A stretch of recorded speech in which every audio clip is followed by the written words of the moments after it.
Today I'm coming to you from the scenic coast of the south of France, aboard something quite special. We're stepping onto the T85, a new build that has caught the eye of the boating community for its explorer styling and thoughtful design. Crafted by Terranova Italian Yachts and designed by Barracuda Yacht Design, this vessel is worth a closer look, so stick around as I take you on a yacht tour aboard this intriguing vessel. Before I show you around, please don't forget to give the video a like, and also don't forget to subscribe to my YouTube channel. The more subscribers I can get, the more boats like this I can show you. Let's talk specifics for a second. The T85 measures in at 26.1 metres in length, boasts a 7.14 metre beam and has a draft of 1.8 metres. For those of you more familiar with the Imperial system, don't worry, I'll add the feet conversions in the video description for you. For this yacht tour, we'll start with the exterior of the boat. As we step onto the spacious foredeck, your attention will naturally gravitate towards the deck crane. This model is from Opakmer and offers a lifting capacity of 850 kilograms. Its compact and lightweight design is both space efficient and minimises onboard weight. The motor is engineered to easily hoist heavy loads, and the unit's construction is highly resistant to corrosion and salt water. For safety, it's fitted with features such as an overload protection and an emergency stop. As we reach the bow, note the life raft on the starboard side. There's another one on the port side too, and if you need to upgrade any of your safety equipment, check out my nautical stores on Amazon. I'll leave the links in the video description. As we approach the elegant foremast, take note of the strategically placed searchlight. It's a thoughtful union of function and form designed for optimal visibility.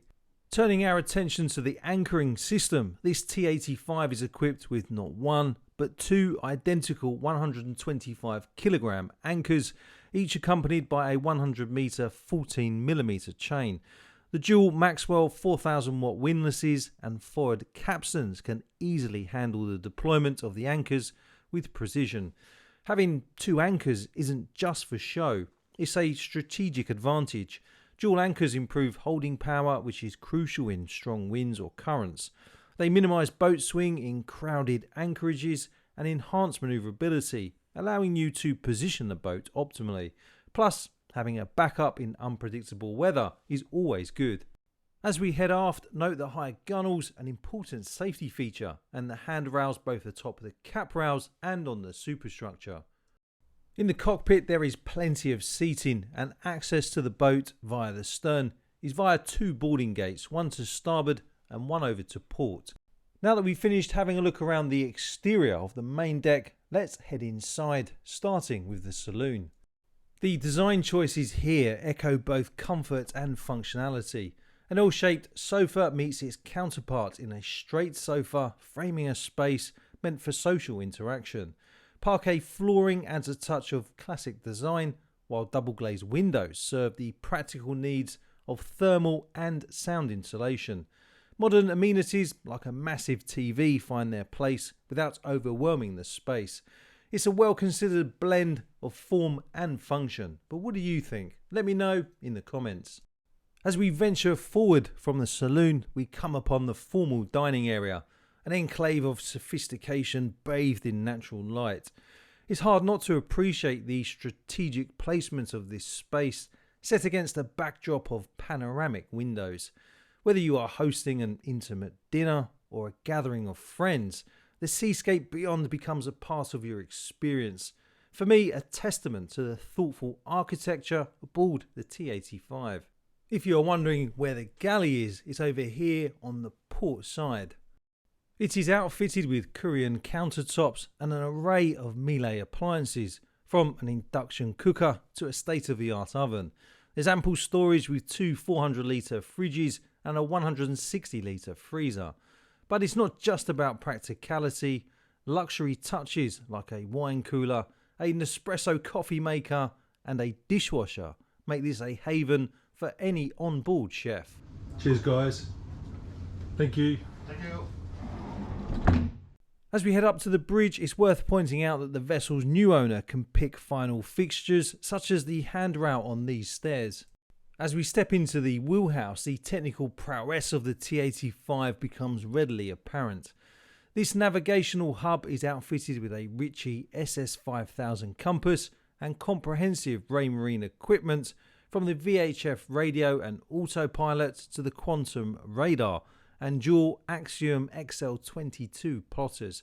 As well as a depth sounder and log, there's an AIS 700 Class B transponder and AIS receiver.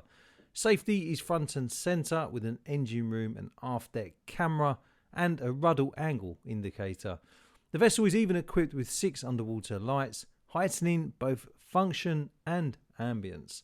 There's also this great seating area aft of the helm position, so your guests can sit and enjoy the view.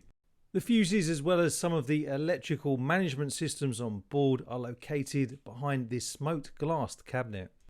Aft of the wheelhouse is this Sky Lounge, a great place to come and relax once you've finished your meal in that forward dining area on the main deck. Over on the starboard side is this comfortable seating area, and check out the views thanks to the large doors which lead out onto the Sundeck. Over on the port side is a serving area, and down here we have an ice maker as well as that all important wine cooler. For me, I can just imagine being sat up here with my family and friends at anchor, enjoying the view and some sundowners as the sun disappears behind the water. I'm interested to know what you think of this area, so share your thoughts in the comments below. Next, let's head out onto the Sundeck. And don't forget, if you're planning your own voyage, be sure to check out Circumnavigation and Ocean Passage Making. You'll find a link for the book in the video description, as well as a discount code that will give you a whopping 40% off the RRP. As you'd expect on a motor yacht like this, there's plenty of space out here for enjoying the sun, enjoying a drink with your friends and family, and just absorbing the seascape. Over on the starboard side, we have a ladder that leads up onto the observation deck, and I'll take you up here in a couple of minutes.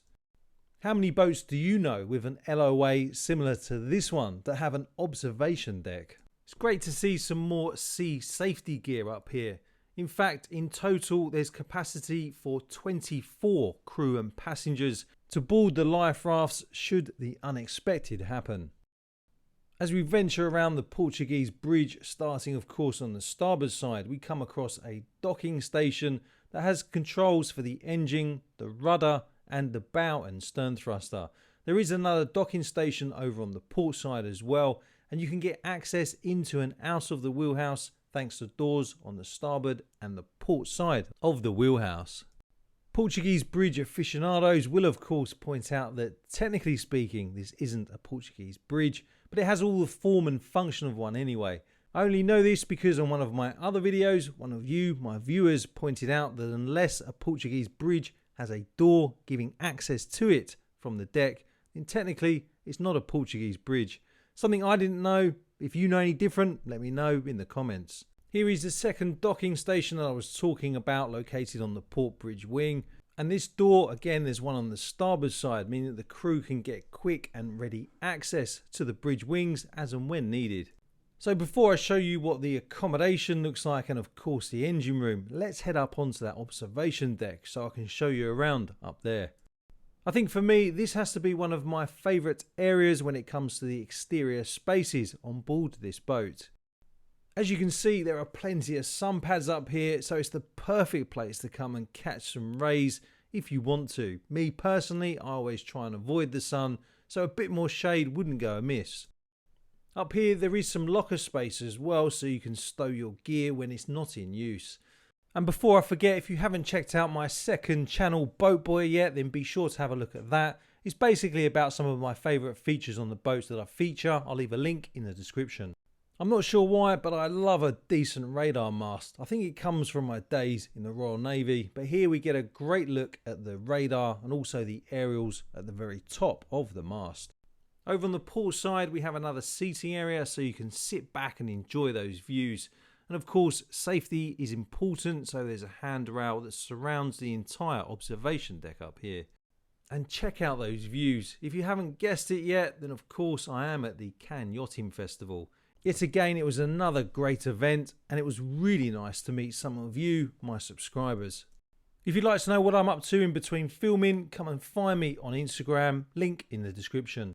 The owner's cabin is a full beam sanctuary featuring a queen size double bed and a dedicated workspace. Storage is ample thanks to a walk-in closet and under bed compartments. The ensuite bathroom is a statement of luxury and practicality with its electric Tecmar toilet system and spacious shower. The VIP guest cabin located forward echoes this sentiment, boasting another queen-size bed and ensuite amenities. The boat has enough capacity for 2,530 litres of fresh water, 950 litres of black water and 950 litres of grey water. There are 2 more guest cabins, each with twin single beds and their own ensuite bathrooms. Again, storage is well thought out here too, with hanging spaces and under bed compartments. The boat's Hydromar water maker can produce 300 litres of fresh water per hour. In the engine room we find 2 MAN engines pushing 730 horsepower each, supported by electric CMC bow and stern thrusters.